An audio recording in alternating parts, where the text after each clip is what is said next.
Good. Everything looks good now. John, it's great to meet you. Thank you for taking a minute out today. Hey man, glad to be here, Joe. I've listened to a couple of your podcasts, and so grateful to be a guest, and hopefully I can add to your community. Oh, I'm sure you will. So let's begin our conversation here with going through the last 3.5 years or so. How did you do during the pandemic, and how did it change you? Well, to be honest, we were operating from 2010 to 2020 with a 10-year plan. And honestly, our organization, we kind of thought it should exist for a decade. I don't know if it should exist longer than that. And our board really challenged me to dream beyond 2020. And so by Q4 of 2019, we had all agreed upon a new 10-year plan to launch January 1 for the next 10 years and to radically shift a lot of things that we were doing.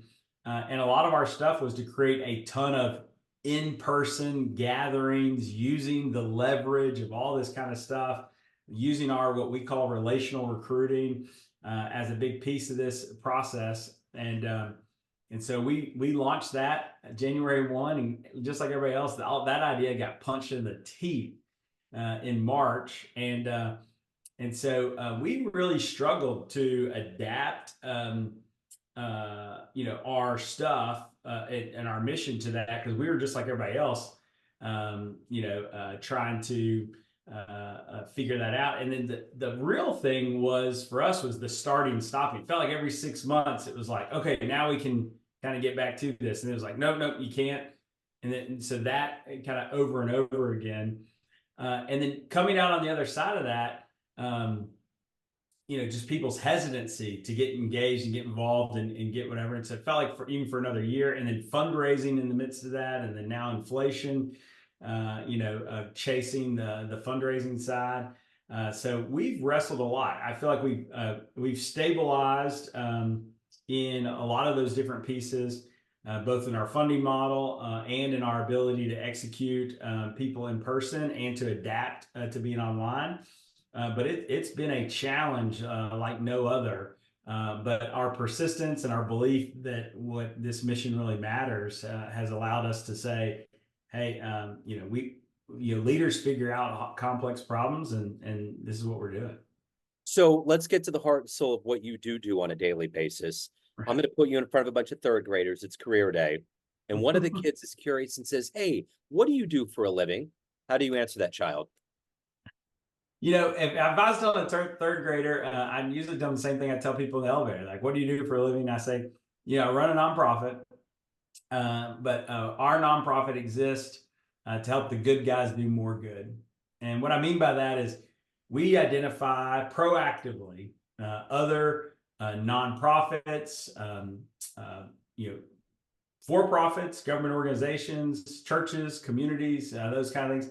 Anybody who's trying to positively impact, making a difference in people's lives, we try to step in and figure out how can we maximize what they're doing, how can we grow what they're doing, how can we learn from what they're doing, and then we really try to work on building trust between those different organizations for them to make a catalytic effort. We want to turn the positives that this is doing and the positive this is doing, instead of it being a plus thing, we try to make it at times. How can this be multiplied by those things kind of working together? So I tell third grade, we help the good guys do more good. But as I dive into that, I'd say that, we look for the biggest opportunities to make a difference in our community. So what did you want to be in the third grade? What was your dream to grow up and become? Well, I was the valedictorian in my kindergarten class. And so, Nice. And in that speech, evidently, what I said is that I wanted to be a senator and a garbage man because I want to make a difference in this world, and I thought it'd be fun to ride on trucks. And so I think that those two things are still true. Making a difference, in other people's lives, and the adventure of hanging on a truck or driving in a cool car. Yeah. I still dream of jumping out of an airplane. I feel like I got too many kids now. It feels like a liability, but I've kind of gone though from trying to make a difference in the whole world to realizing like the way you make a difference in the whole world is it just kind of over time as I've matured is keep shrinking that down to a real community based kind of stuff. I honestly thought in high school and college, I'm going to change the world. Then it was out of college, kind of like, well, maybe I can change a nation. Well, then maybe I can change a region. And then, but like as I've gotten into professional kind of stuff, it's like, man, what does it look like for me to hone in on, kind of the core piece of one city? And then figure out like if we can do that, we can inspire people to replicate that. That's how you change the world, right? And so you change the either the one person, the 10 people, the 100 people around you as much as you positively can, and that inspires other people to do what they can, and that's the real world changer. And so I'm getting to live that out, Joe. It's pretty cool. I worked for the United Way for a while, and I was just amazed at how many agencies, organizations, and people that do come together that people don't understand that do what you do. And I think it's essential. I think it provides such a good feeling for a community because most people see the sports or most people see the city scene or the music scene or whatever, but there's all of these little underpinnings that go into making Memphis have a good feeling or Kansas City have a good feeling. And it's essential to keeping the younger generations wanting to do good, to keep people wanting to come into your city. It's just there's so many tenants, so many tent poles that keep everything kind of covering us. Yeah, and people, will underestimate how complex those things are.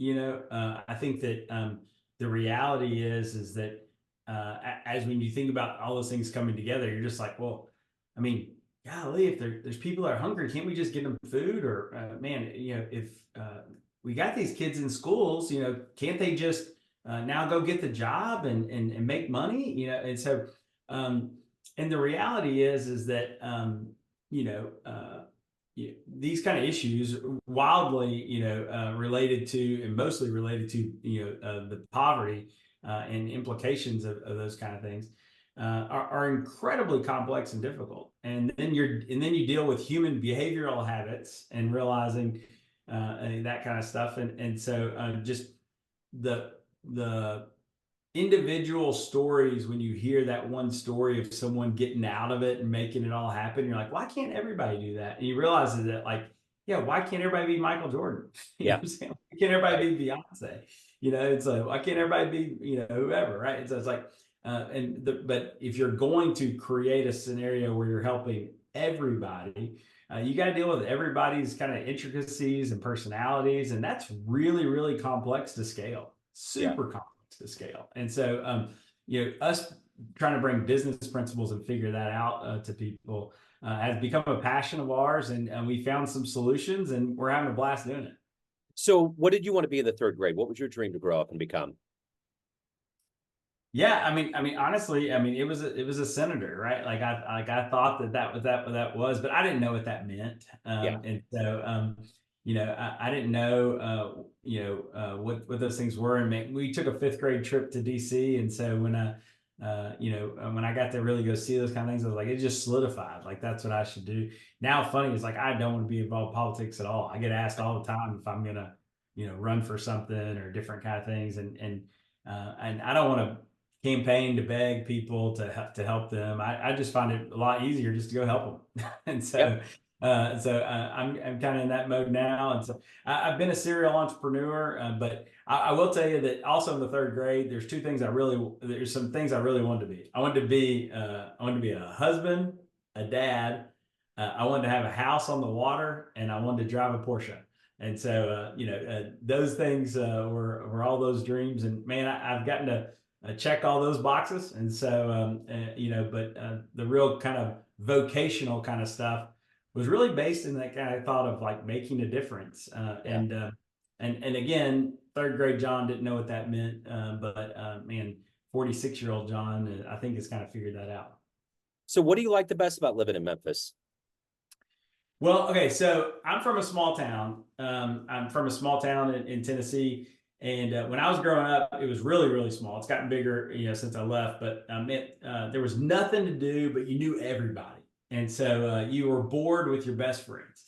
And man, there was nowhere really to go, nothing kind of whatever. And so you dreamed of moving someplace that had everything, like New York or LA or whatever. after college, I moved to Dallas, and man, it had everything. Every restaurant, every sports franchise, every play, every concert, every park, every whatever. But man, what was crazy is it had everything, but man, it had no community, right? Like, I mean, if you ever ran into somebody that you knew at anything, it was like finding a needle in a field of haystacks, right? And so it's like had everything to do, but none of the community kind of stuff. Well, I moved to Memphis 20 years ago, and I thought, I didn't think anything bad or good about Memphis. I moved here to start a company and was just going to, it was about the company that I was doing. And, but what I found was this city that had all these big city amenities, but also had this hometown feel where you just everywhere you go, you bump into the same people, run into your neighbors or people you go to church with or people you go to work with. And they're all kind of experiencing these kind of big city amenities. And so it had that community feel that I had growing up, but also had these huge amenities. Pro sports franchise, every restaurant, all the concerts, and Broadway shows and beautiful parks. One of the best sunsets in the whole world. It's incredible. Looking out from the Memphis Bluffs over the Mississippi River.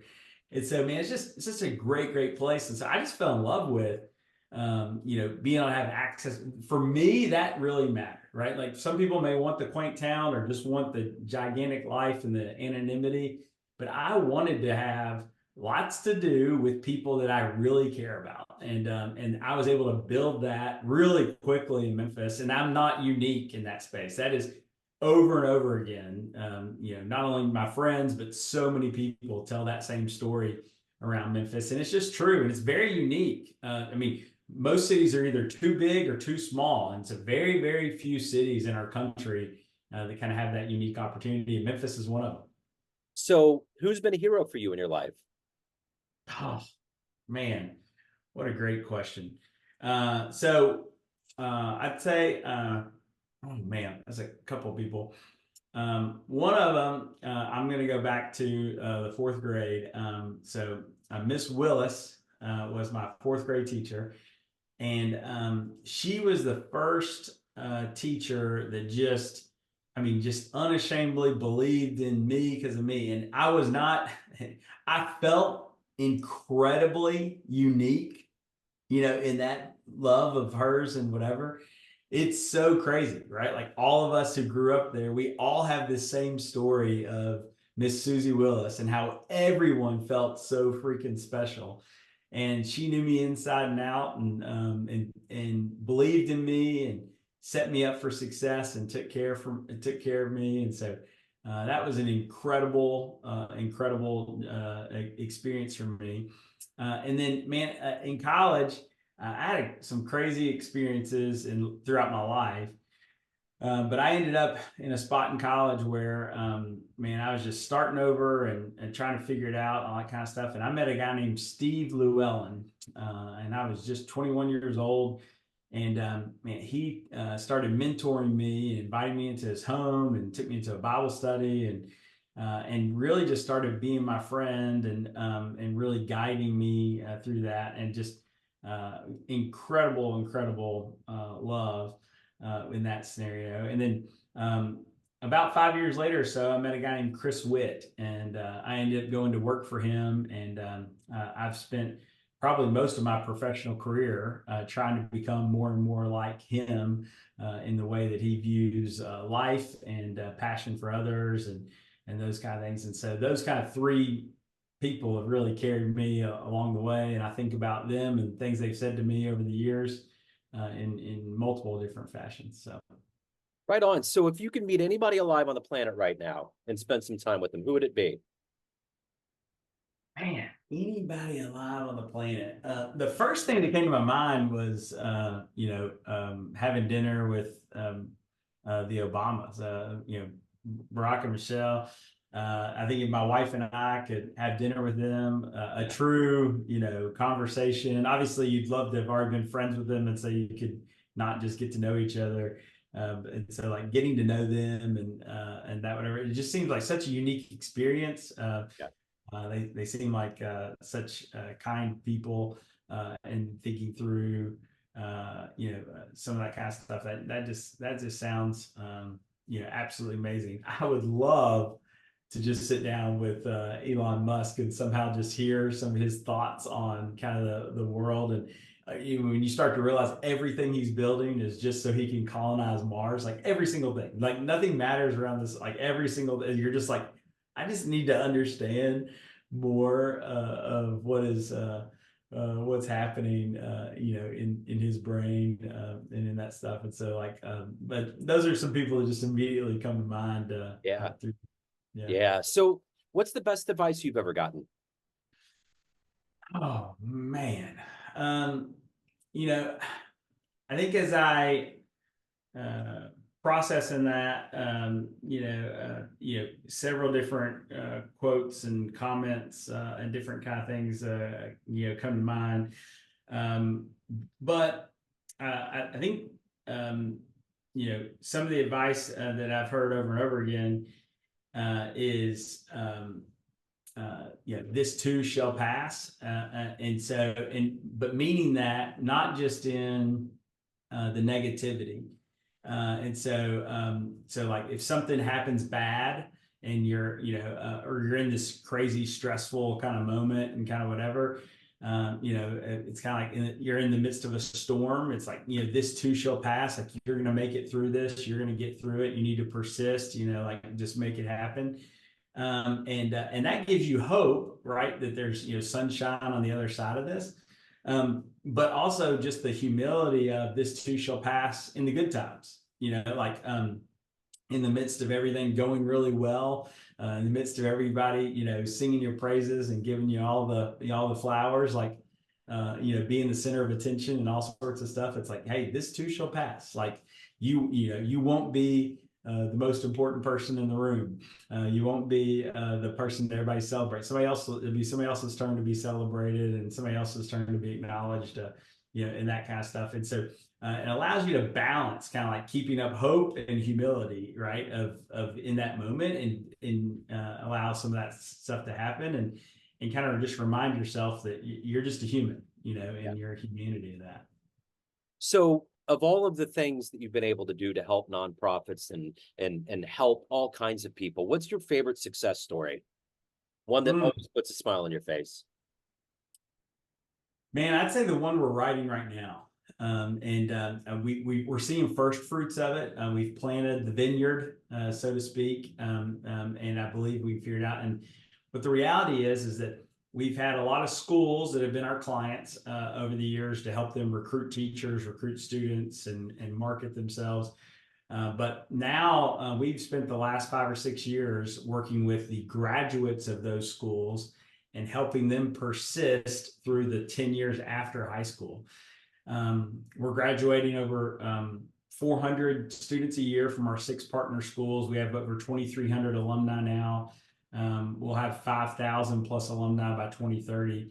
And most of these students come from first generation collegians. They're experienced extreme poverty throughout their K through 12 experience, but we're helping them not only reach their full professional potential, but also helping them realize how to fall in love with a city and how to make a difference there. We say how to invest and enjoy your life in a community, and through that 10 years. And this system that we're building and how we're connecting what we would say these emerging leaders with the established leaders around the city, how we're intertwining those for betterment for both communities, that's happening. And there's some real belief that, man, it could really snowball into a tipping point to make a huge difference, not only in our community, but really in thousands of people's lives. And so that's what I'm most proud of. Right on. So, John, at the end of the day, everyone has a perception of you, family, friends, clients, colleagues, that you run the show. What's your perception of you? Who do you think you are? Oh, man, honestly, who I really think that I am, sometimes I spend most of my time, worried that I'm not enough, right? That I'm not focused enough. I'm not smart enough. I'm not enough. And that's a prevailing fear and thought in my head, but it also becomes a motivator, right? That thought of not being enough creates anxiety, makes me want to control the dance a little bit, hold the perception of how people want to see me, but also in that, with that fear, right? And even the hurt that I experience in that self, like that creates courage in me, to go try to bring faith and wisdom to bring the best version of me to that. And so so in that, saying that I'm not enough, who am I? Like, I'm the person in this moment with this passion. And if I don't try, who will? Right. And so who I am is I'm a human, that loves God and loves their neighbor and is trying to figure out how to be the best version of me, to take initiative for the benefit of others.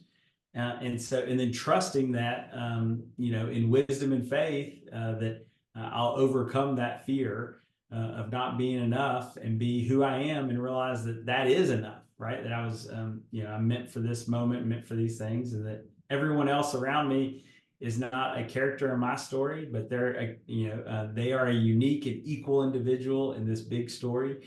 And hopefully, I'll model for them how to believe in themselves by me believing in me, even when I'm scared to. Excellent. John, if anyone wants to reach out, learn more about you, anything about your world, where can they go? Man, so one, you can catch me on all the social platforms at John Carroll 77. So JOHN Carroll, 2 R's, 2 L's, CARROLL 77. I'm on Instagram, Twitter, Facebook, all that kind of stuff. So you can come find me on all that kind of stuff. But really, cityleadership.org is our website. And so, and I'm just John at cityleadership.org. You can email me directly. But you can go check out our website, come check out our socials, and learn more about Choose 901 and all of our platforms. We'd love to show you around. And if you're ever in Memphis, call me, text me, email me. I'll show you around personally if I can. So I'd be glad to, you and any of your listeners, we'd love to show you around. I love it. Yeah, I'd love to get down there. John, it's great to meet you. Thank you for your story. It's full of so much good, and have a great 2024. Thanks, Joe. Thank you, sir. Take care.